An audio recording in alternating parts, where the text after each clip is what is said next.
존경하는 국민 여러분, 저는 오늘 비상계엄에 관한 입장을 밝히기 위해 이 자리에 섰습니다. 지금 야당은 비상계엄 선포가 내란죄에 해당한다며 광란의 칼춤을 추고 있습니다. 정말 그렇습니까? 과연 지금 대한민국에서 국정마비와 국헌문란을 벌이고 있는 세력이 누구입니까? 지난 2년 반 동안 거대 야당은 국민이 뽑은 대통령을 인정하지 않고 끌어내리기 위해 퇴진과 탄핵 선동을 멈추지 않았습니다. 대선 결과를 승복하지 않은 것입니다.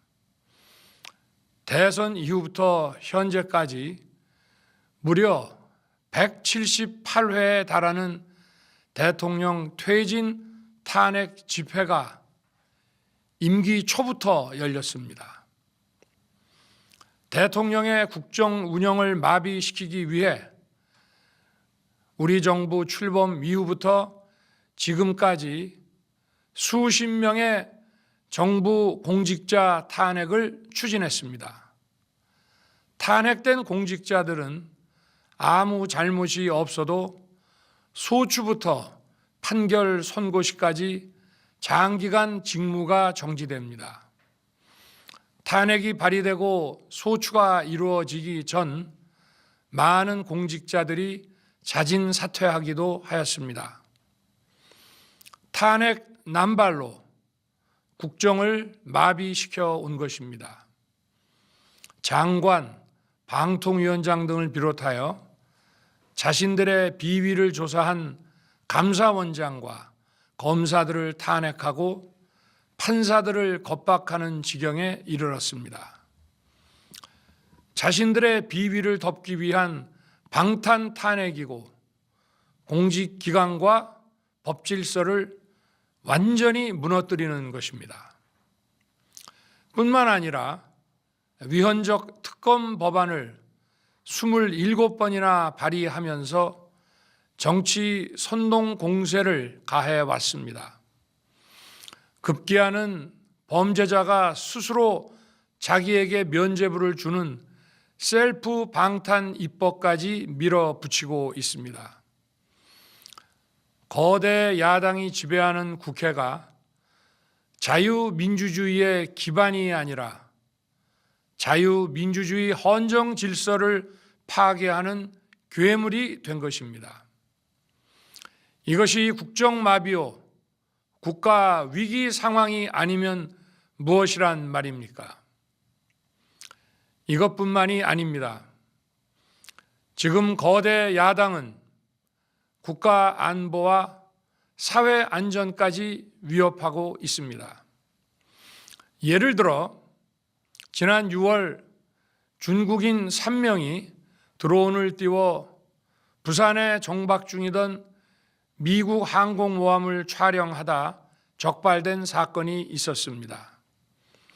이들의 스마트폰과 노트북에서는 최소 2년 이상 한국의 군사시설들을 촬영한 사진들이 발견됐습니다.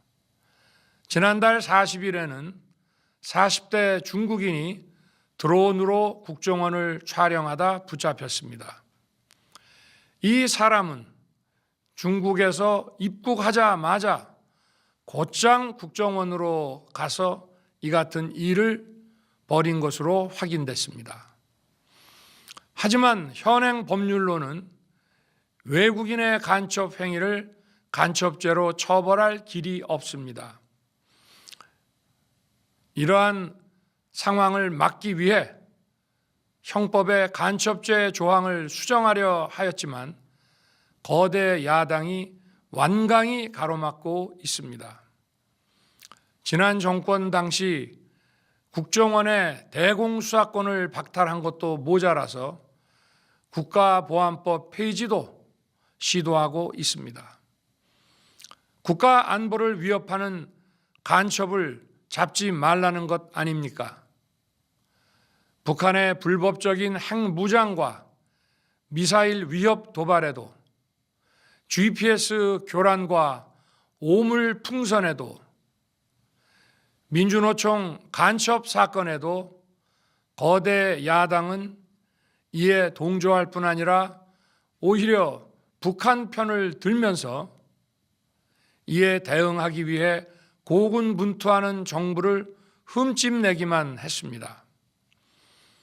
북한의 불법 핵 개발에 따른 유엔 대북 제재도 먼저 풀어야 한다고 주장합니다. 도대체 어느 나라 정당이고 어느 나라 국회인지 알 수가 없습니다.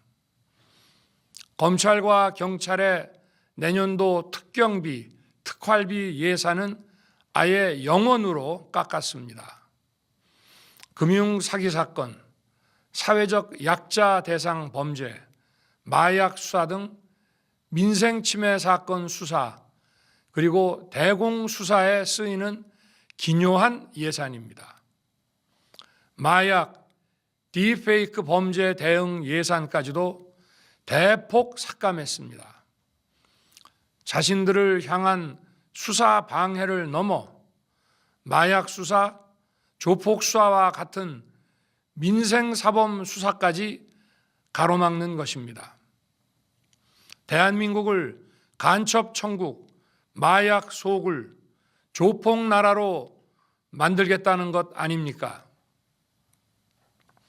이런 사람들이야말로 나라를 망치려는 반국가 세력 아닙니까?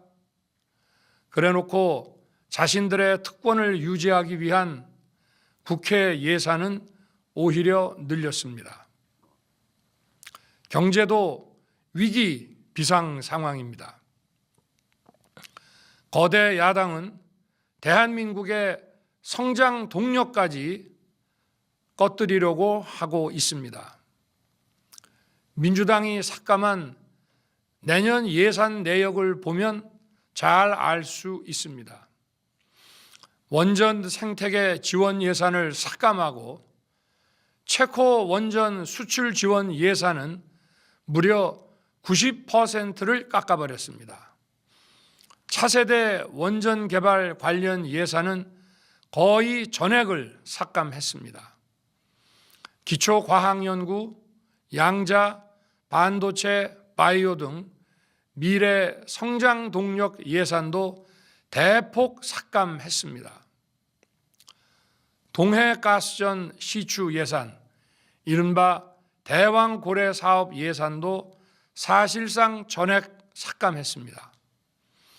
청년 일자리 지원 사업, 취약계층 아동 자산 형성 지원 사업, 아이들 돌봄 수당까지 손을 댔습니다. 산업 생태계 조성을 위한 혁신 성장 펀드, 강소기업 육성 예산도 삭감했습니다.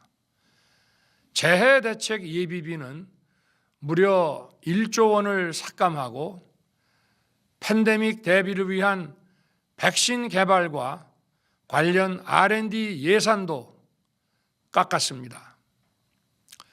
이처럼 지금 대한민국은 거대 야당의 의회 독재와 폭거로 국정이 마비되고 사회 질서가 교란되어 행정과 사법의 정상적인 수행이 불가능한 상황입니다.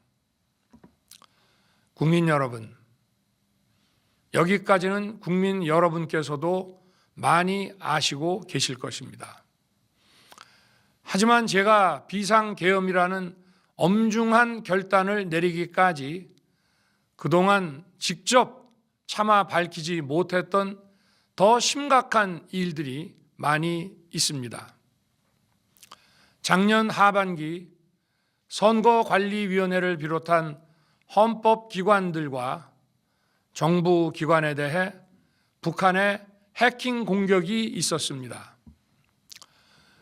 국가정보원이 이를 발견하고 정보 유출과 전산 시스템 안전성을 점검하고자 했습니다. 다른 모든 기관들은 자신들의 참관하에 국정원이 점검하는 것에 동의하여 시스템 점검이 진행되었습니다. 그러나 선거관리위원회는 헌법기관임을 내세우며 완강히 거부하였습니다. 그러다가 선관위의 대규모 채용 부정 사건이 터져 감사와 수사를 받게 되자 국정원의 점검을 받겠다고 한 발 물러섰습니다. 그렇지만 전체 시스템 장비의 아주 일부분만 점검에 응하였고 나머지는 불응했습니다. 시스템 장비 일부분만 점검했지만 상황은 심각했습니다. 국정원 직원이 해커로서 해킹을 시도하자 얼마든지 데이터 조작이 가능하였고 방화벽도 사실상 없는 것이나 마찬가지였습니다. 비밀번호도 아주 단순하여 1, 2, 3, 4, 5 같은 식이었습니다. 시스템 보안 관리 회사도 아주 작은 규모의 전문성이 매우 부족한 회사였습니다. 저는 당시 대통령으로서 국정원의 보고를 받고 충격에 빠졌습니다. 민주주의의 핵심인 선거를 관리하는 전산 시스템이 이렇게 엉터리인데 어떻게 국민들이 선거 결과를 신뢰할 수 있겠습니까?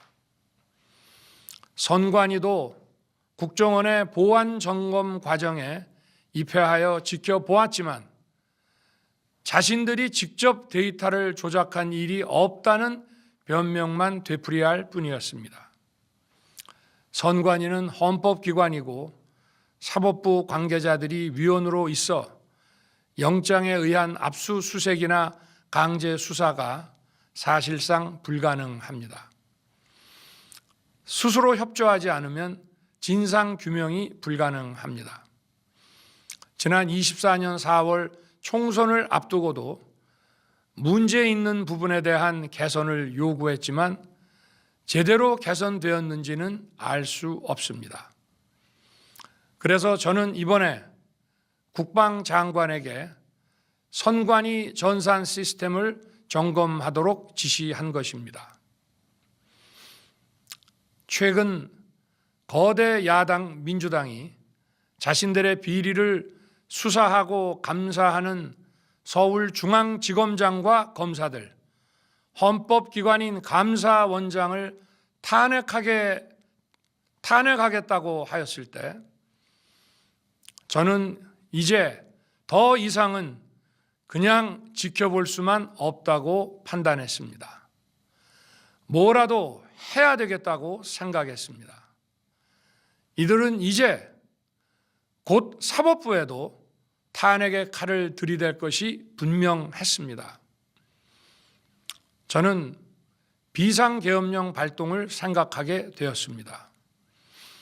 거대 야당이 헌법상 권한을 남용하여 위헌적 조치들을 계속 반복했지만 저는 헌법의 틀 내에서 대통령의 권한을 행사하기로 했습니다. 현재의 망국정 국정마비 상황을 사회 교란으로 인한 행정사법의 국가기능 붕괴 상태로 판단하여 계엄령을 발동하되 그 목적은 국민들에게 거대 야당의 반국가적 패악을 알려 이를 멈추도록 경고하는 것이었습니다.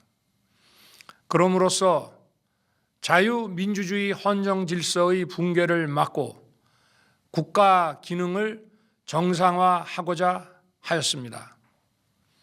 사실 12월 4일 계엄 해제 이후 민주당에서 감사원장과 서울중앙지검장 등에 대한 탄핵안을 보류하겠다고 발표하여 짧은 시간의 계엄을 통한 메시지가 일정 부분 효과가 있었다고 생각했습니다.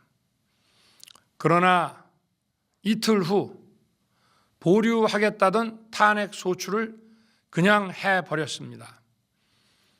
비상계엄의 명분을 없애겠다는 뜻이었습니다. 애당초 저는 국방장관에게 과거의 계엄과는 달리 계엄의 형식을 빌려 작금의 위기 상황을 국민들께 알리고 호소하는 비상조치를 하겠다고 했습니다. 그래서 질서 유지에 필요한 소수의 병력만 투입하고 실무장은 하지 말고 국회의 계엄 해제 의결이 있으면 바로 병력을 철수시킬 것이라고 했습니다. 실제로 국회의 계엄 해제 의결이 있자 국방부 청사에 있던 국방장관을 제 사무실로 오게 하여 즉각적인 병력 철수를 지시하였습니다. 제가 대통령으로서 발령한 이번 비상조치는 대한민국의 헌정 질서와 국헌을 망가뜨리려는 것이 아니라 국민들에게 망국의 위기 상황을 알려드려 헌정 질서와 국헌을 지키고 회복하기 위한 것입니다. 소규모이지만 병력을 국회에 투입한 이유도 거대 야당의 망국적 행태를 상징적으로 알리고 계엄 선포 방송을 본 국회 관계자와 시민들이 대거 몰릴 것을 대비하여 질서 유지를 하기 위한 것이지 국회를 해산시키거나 기능을 마비시키려는 것이 아님은 자명합니다. 300명 미만의 실무장하지 않은 병력으로 그 넓디 넓은 국회 공간을 상당 기간 장악할 수 없는 것입니다.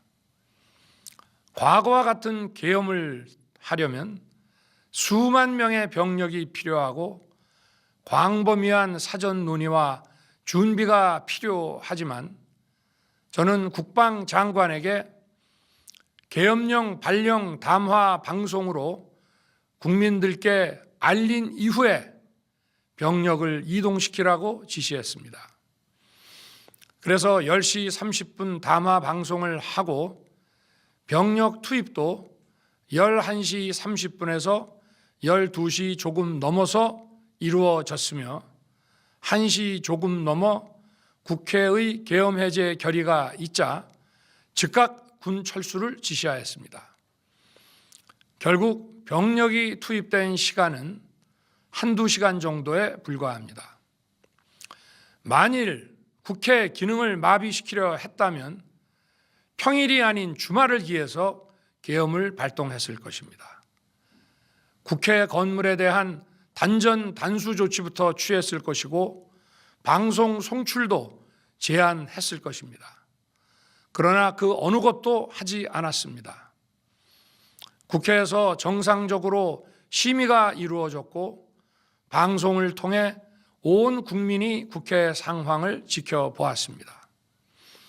자유민주 헌정 질서를 회복하고 수호하기 위해 국민들께 망국적 상황을 호소하는 불가피한 비상조치를 했지만 사상자가 발생하지 않도록 안전사고 방지에 만전을 기하도록 하였고 사병이 아닌 부사관 이상 정예 병력만 이동시키도록 한 것입니다.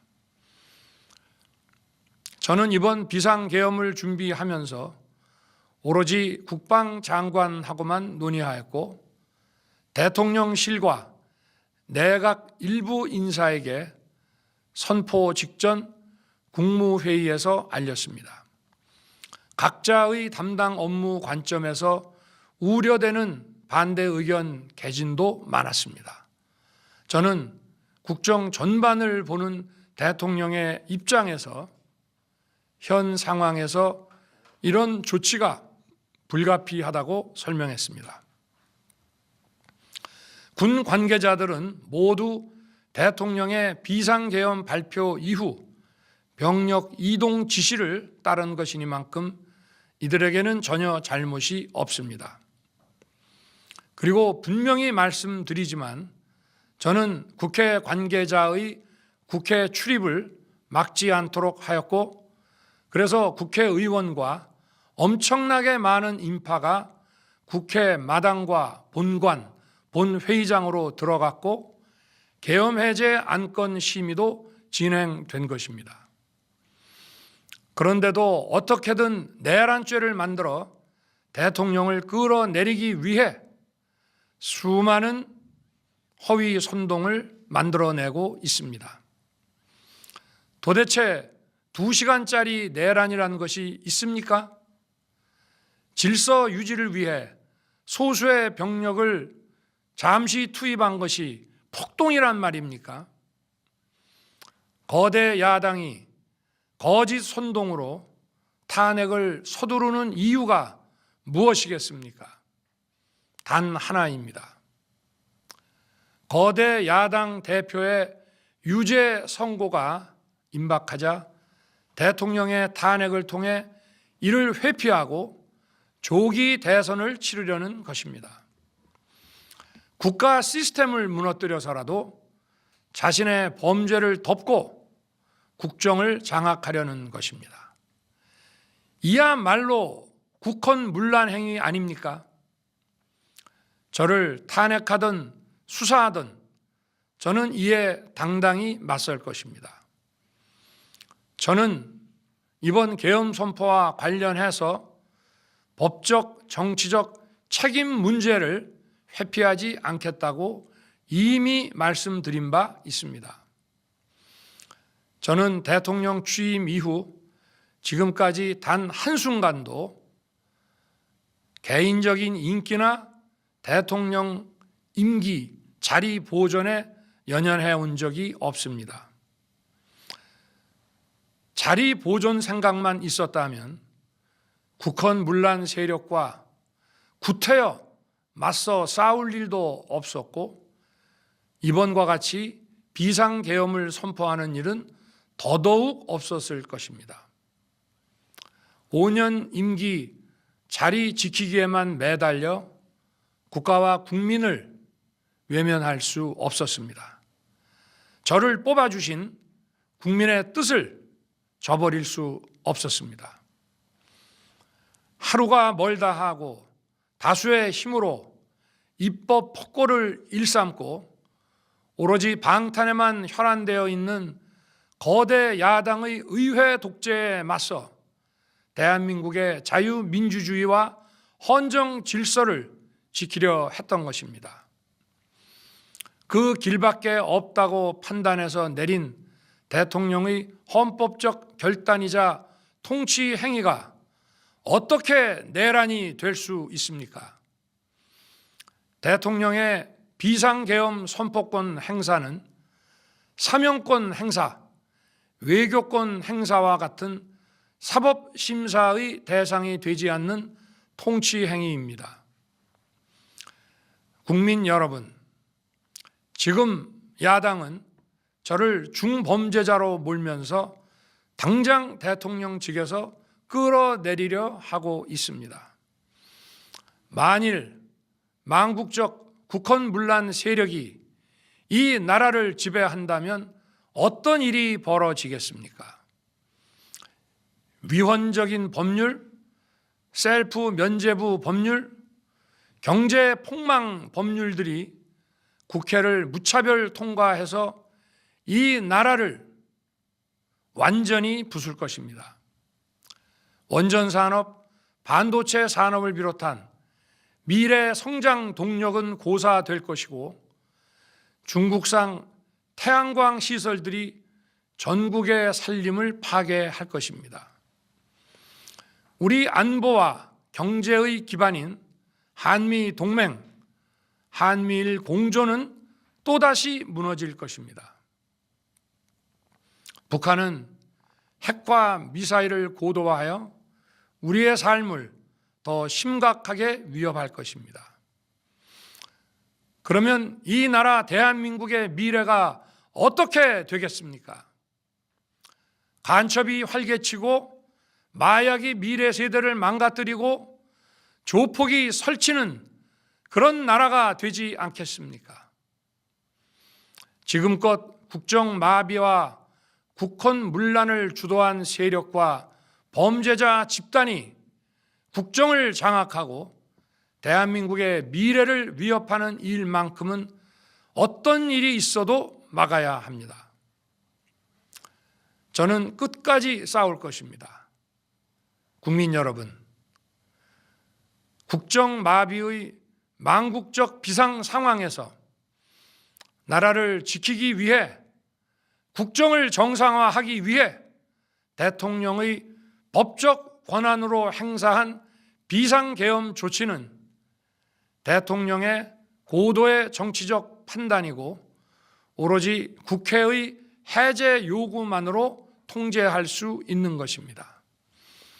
이것이 사법부의 판례와 헌법학계의 다수 의견임을 많은 분들이 알고 있습니다. 저는 국회 해제 요구를 즉각 수용했습니다. 계엄 발령 요건에 관해 다른 생각을 가지고 계신 분들도 있습니다만, 나라를 살리려는 비상 조치를 나라를 망치려는 내란 행위로 보는 것은 여러 헌법학자와 법률가들이 지적하는 바와 같이 우리 헌법과 법 체계를 심각한 위험에 빠뜨리는 것입니다. 저는 묻고 싶습니다. 지금 여기저기서 광란에 칼춤을 추는 사람들은 나라가 이 상태에 오기까지 어디서 도대체 무엇을 했습니까? 대한민국의 상황이 위태롭고 위기에 놓여 있다는 생각도 전혀 하지 않았다는 말입니까? 공직자들에게 당부합니다. 엄중한 안보 상황과 글로벌 경제 위기에서 국민의 안전과 민생을 지키는 일에 흔들림 없이 매진해 주시기 바랍니다. 국민 여러분, 지난 2년 반 저는 오로지 국민만 바라보며 자유민주주의를 지키고 재건하기 위해 불의와 부정, 민주주의를 가장한 폭거에 맞서 싸웠습니다. 피와 땀으로 지켜온 대한민국, 우리의 자유민주주의를 지키는 길에 모두 하나가 되어 주시길 간곡한 마음으로 호소드립니다. 저는 마지막 순간까지 국민 여러분과 함께 싸우겠습니다. 짧은 시간이지만 이번 계엄으로 놀라고 불안하셨을 국민 여러분께 다시 한번 사과드립니다. 국민 여러분에 대한 저의 뜨거운 충정만큼은 믿어 주십시오. 감사합니다.